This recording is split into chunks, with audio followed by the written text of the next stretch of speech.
Ra'iisul Wasaare Ku-xigeenka Soomaaliya Mahdi Maxamed Guuleed Khadar oo ku sugan dalka Shiinaha ayaa booqasho ku tagay xarumaha 3 shirkadood oo laba ka mid ah ay ka shaqeeyaan soo saarista qalabka culus ee dhismaha iyo shirkad soo saarta gawaarida.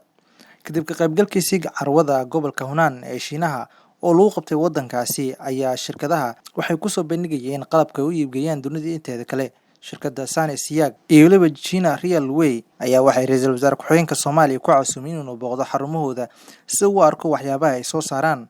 Ra'iisul Wasaare Ku-xigeenka Soomaaliya Mahdi Maxamed Guuleed yufdiga uu hogaaminayay ayaa lagu casuumay ama la soo tusay dhammaan waxyaabaha ay soo saaraan shirkadahani ay booqdeen, waxaana maamulada shirkadahani u sheegeen ama u sheegay Ra'iisul Wasaare Ku-xigeenka Soomaaliya inay ku haminayaan in qalabka ay soo saareen loo iib keeno dalka Soomaaliya. Shirkadda Siag waxa ay ka mid tahay shirkadaha sameeyay gaadiidka ee laga leeyahay dalka Shiinaha.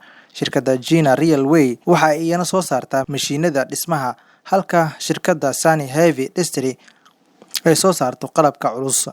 Maxamed Qays Xasan Maxamed, Hon Cable TV, magaalada Muqdisho.